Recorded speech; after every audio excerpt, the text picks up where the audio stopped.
मासस के बाकमा माले में विलय और एकता रैली का नया इतिहास लिखने जा रहा है। धनबाद, बोकारो, कोडरमा, रांची, गिरिडीह समेत पूरे झारखंड में हो चुका है नई ऊर्जा, नया संचार। यह एकता रैली झारखंड आगे बढ़ेगा। वर्तमान परिदृश्य में बीजेपी सामने है। 2024 के लोकसभा चुनाव में मोदी सरकार को बेदखल करने का जबरदस्त प्रयास हुआ है और बीजेपी को भी लग चुका है कि सफाया तय है। यूपी में बीजेपी को जो स्थिति बनी वह भी सामने है। बीजेपी जिस तरह देश में शासन चलाना चाह रही थी उसे उन्हें पीछे हटाना पड़ेगा। वहीं यूट्यूब मीडिया को रोकने के लिए बीजेपी बिल ला रही थी और पर नहीं ला सकी। जल जंगल जमीन ही नहीं, वक्फ बोर्ड की संपत्ति पर भी कब्जा करना चाहती है बीजेपी, जिसके लिए बिल लेकर आई पर उसे पास नहीं करा सकी। बाद में ज्वाइंट पार्लियामेंट में भेजा गया।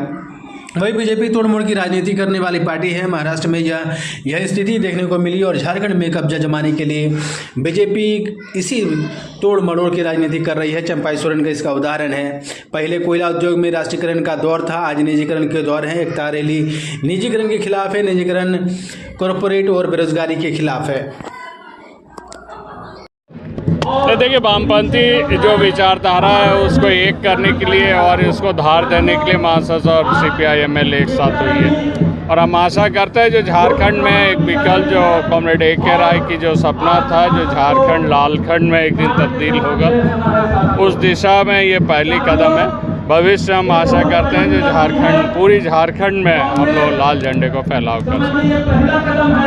सर, चुनाव भी आने वाला है कि नहीं? देखिए, गठबंधन के तहत अगर हमारे सेंट्रल लीडरशिप बात करेंगे, वो हम आशा करते हैं जो 6 से 7 सीटों पे बातचीत होगी और अगर गठबंधन नहीं होती है तो हम कम से कम 25 सीटों पर हम लोग लड़ेंगे। भाजपा की जो नीति है उस पर क्या कहेंगे, क्योंकि अभी हाल ही में चंपाई सोरेन ने भाजपा जो है, देखिए, इस तरीके से किसी संगठन को तोड़कर संगठन नहीं बनाई जा सकती है। जो लोग जमीनी स्तर पर जुड़े हुए, जो लोग नीति और सिद्धांत से जुड़े हुए, वही लोग आगे बढ़ सकते हैं। हम लोगों ने कभी भी भाजपा या कांग्रेस के सिद्धांतों के साथ नहीं जोड़ा। हम लोग छोटी पार्टी होने के बावजूद भी हम लोग लाल झंडे को ही आगे ले जाने का काम किया। हम लोग कॉमरेड A.K. राय की विचारधारा को लेकर चल रहे हैं और भविष्य में भी हम लोग चलेंगे।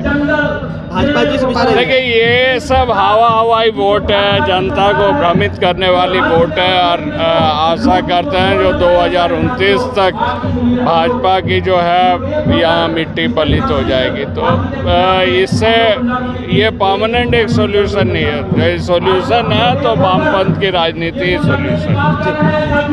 वामपंथ के झारखंड के दो जो सबसे बड़ी धारा है, माले और मासस, ये दोनों धारा अगर एकजुट हो जाए, एक साथ आ जाए, तो इससे पूरे झारखंड में निश्चित तौर पर वामपंथ को बहुत मजबूती मिलेगी।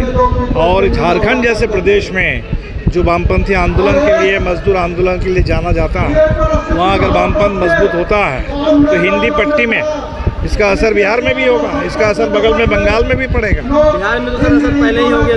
नहीं, इसीलिए हम कह रहे हैं कि वो एकता, हमें लगता है कहीं भी देश के किसी भी हिस्से में वामपंथी अगर एकजुट होते हैं तो उससे पूरे देश के वामपंथ को बल मिलता है। और न सिर्फ वामपंथ को, आज हम इंडिया गठबंधन में भी है। लोकसभा चुनाव से पहले हमने समय को देखते हुए इंडिया गठबंधन में गैर वामपंथी दलों के साथ भी एकता बनाई।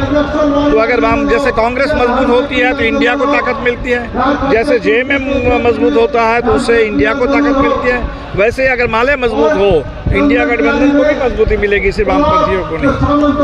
भाजपा एक बार फिर से, भारतीय जनता पार्टी तो तोड़फोड़ की पार्टी है। आपने देखा कि महाराष्ट्र में उसने किस तरह से सत्ता कब्जा किया था और झारखंड में भी इसी रास्ते पर पूर्व मुख्यमंत्री को उन्होंने तोड़ करके अपने साथ कर लिया। तो भारतीय जनता पार्टी के सामने तोड़ फोड़ के सिवा, लोगों को डराने धमकाने के सिवा, लूटपाट के सिवा और कोई रास्ता नहीं है। और इसीलिए हमने तो एकता रैली की कि वो एक तरफ फुट डालने की कोशिश में है, हम एकजुट हो रहे हैं। और हमें लगता है कि इस बार के जो चारों राज्य में चुनाव है, चाहे जम्मू कश्मीर हो, चाहे हरियाणा हो, जहां पहले चुनाव हो जाएंगे या बाद में महाराष्ट्र और झारखंड में, या बहुत सारे उपचुनाव भी होने वाले हैं, इन तमाम चुनाव में जो काम 2024 में पूरा नहीं हो पाया, 2024 में जितना झटका हम लोग भाजपा को दे पाए थे, उससे बड़ा मजबूत झटका इस बार भाजपा को लगने वाला है। और जहाँ तक झारखंड की बात है, देखिए, झारखंड झारखंड अलग राज्य बनने के बाद से ये दो रास्ते टकरा रहे हैं। हम लोग चाहते थे, कॉमरेड ए.के. राय के ज़माने से चाहते थे कि झारखंड यहाँ के मजदूरों का हो, आदिवासियों का हो, मूलवासियों का हो, मेहनत कशों का हो, और भाजपा की पूरी कोशिश है कि झारखंड अदानी का हो। अब देख लीजिए गोड्डा में किस तरह से पावर प्लांट बना करके एक सिंगल प्लांट को एसीजेड का दर्जा दे दिया गया। अदानी ऑस्ट्रेलिया से कोयला लेकर के आते हैं, अपना ही कोयला है महंगे दर पर, और यहाँ बिजली पैदा करके बांग्लादेश में बेच रहे थे। और अब जब बांग्लादेश में बेचना मुश्किल हो गया तब उसको कह दिया कि वो भारत में ही बिकेगा। तो पूरे झारखंड का दोहन हो रहा है अदानी को मुनाफा पहुँचाने के लिए, फायदा पहुँचाने के लिए। और हम ये चाहते हैं कि झारखंड में फिर एक बार वो मजदूर जो कॉमरेड ए.के. राय के नेतृत्व में लड़ करके कोयला उद्योग के राष्ट्रीयकरण को हासिल किए थे, मजदूर फिर से एकजुट हो जाए। और आज के दौर में झारखंड को कॉरपोरेट लूट का अड्डा हम बिल्कुल नहीं बनने देंगे, और इसलिए हमने नारा दिया, भाजपा हटाओ, लूट मिटाओ। सर 15 को पीएम मोदी खत्म, मैजिक कहाँ अभी तो जहाँ भी जो बना रहे थे।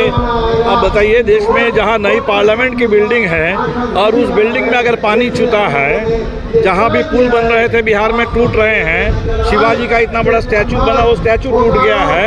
ये तो जहाँ भी विकास के नाम पर जो बोलते हैं उसमें विकास नहीं, उसमें बकवास है और लूट है। और इसलिए मोदी जी का मैजिक नहीं है, क्योंकि रोजगार जब तक नहीं है झारखंड में पलायन होता रहेगा और मोदी जी का मैजिक चलेगा। झारखंड में बेरोजगारी छाई रहेगी और मोदी जी का मैजिक होगा। देश में नौजवानों को, अग्निवीर को इस तरीके से उनको परेशान किया जाएगा 4 साल में, उसके बाद नौकरी खत्म करके 22 साल के नौजवानों को घर लौटा दिया जाएगा और मोदी जी का मैजिक चलेगा। ये तो अपने लोकसभा चुनाव में देख लिया, कहाँ मैजिक रहा। उत्तर प्रदेश में, हाँ, बिहार में और झारखंड में हमें और बेहतर प्रदर्शन करना चाहिए था, और जो भी कमी रह गई उसको हम लोग आगे पूरा कर देंगे विधानसभा चुनाव में। विधानसभा चुनाव में चुनाव के बाद चुनाव आने दीजिए, करेंगे। अभी तो हम पूरे दोनों पार्टी मिल करके एक मजबूत पार्टी बनाए, आंदोलनों को तेज करेंगे, और चुनाव जब आएगा निश्चित तौर पर चुनाव में भी हम लोग। हाँ, कि ये जो भाजपा की कोशिश है, जो महाराष्ट्र में उन्होंने खेल खेला है, वही कुछ यहाँ कोशिश कर रहे हैं, लेकिन इससे फर्क नहीं पड़ने वाला है। हमें तो पहले चंपाई सोरेन जी अपने आत्मसम्मान की बात कर रहे थे, तो आत्मसम्मान की बात तो ठीक है, समझ में आती है, लेकिन वो जिस तरह से अभी भाजपा के गोद में जाके बैठ गए और भाजपा की भाषा बोलने लगे हैं, तो हमें तो बड़ा अफसोस हुआ कि एक इतने पुराने नेता झारखंड आंदोलन के, जिन्होंने शायद अपनी पहचान को भाजपा के साथ जा करके अपने इस पूरे इतने अनुभवी नेता उसको बर्बाद कर रहे हैं। एक सवाल और है, तो देश में सेंसस नहीं हो रहा है, सेंसस कराने से डर रहे हैं। हमने कहा कि कास्ट सेंसस कराओ, गिनती करो ठीक से। बिना सेंसस करा करके डेमोग्राफी के नाम पर अनाप शनाप बोलना, ये फेक न्यूज़ की फैक्ट्री चलाना, ये बहुत गलत है। पहले तो हम लोगों की मांग है कि तत्काल जनगणना हो, गिनती ठीक से हो जाए, और गिनती साफ साफ हो जाएगी, जातिगत गिनती भी हो जाएगी, तो दूध का दूध और पानी का पानी हो जाएगा, और भाजपा का सारा झूठ उसका भंडाफोड़ हो जाएगा। झारखंड में ही नहीं, पूरे देश में इस एकता रैली का संदेश जाएगा कि पूरे देश में कम्युनिस्टों की एकता की प्रक्रिया झारखंड से शुरू हुई है। इसका बड़ा संदेश पूरे देश में जाएगा, पूरी दुनिया में जाएगी। और भाजपा का जो कॉरपोरेट लूट चल रहा है, कॉरपोरेट राज चल रहा है झारखंड सहित पूरे देश में, कि वो दलित आदिवासियों के हाथ से जल, जंगल, ज़मीन सब कुछ छीन करके अडानी अंबानी सरीखे कॉरपोरेटों को देना चाहते हैं। ये लूट को बंद करने का कहा जाए कि एक मजबूत संदेश जाएगा धनबाद से, जहां भाकपा माले में मासस का विलय हो रहा है। सर क्या लगता है कि 2025 में बिहार में नीतीश की पुनः वापसी होगी या कुछ और हो जाएगा?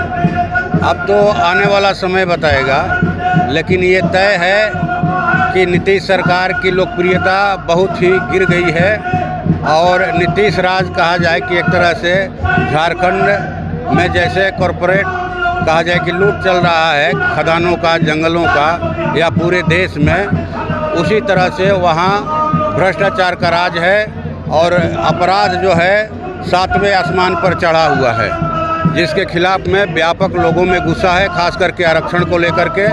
कि जो जातीय गणना हुआ बिहार में 17 माह की जो महागठबंधन सरकार थी उसमें 5 लाख करीब सरकारी नौकरियां दी गई और जातीय गणना करवा करके आरक्षण की सीमा को 10% बढ़ाया गया।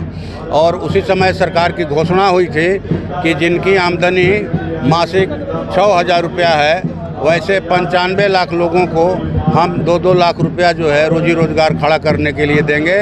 लेकिन सरकार जो है इस दिशा में बढ़ना नहीं चाहती, बल्कि मौखिक तौर पर तमाम अंचलाधिकारियों को ये निर्देश जारी किया गया है कि आपको 72,000 से ऊपर का जो है 80,000 से ऊपर का आय प्रमाण पत्र बनाना है। तो मैं समझता हूं कि इन सब चीज़ों से नीतीश जी की लोकप्रियता बहुत ही नीचे गिर गई है और आने वाले दिनों में 2025 के चुनाव में इंडिया गठबंधन जो है महागठबंधन ज़रूर जो है अपनी सरकार बनाने में कामयाब होगा।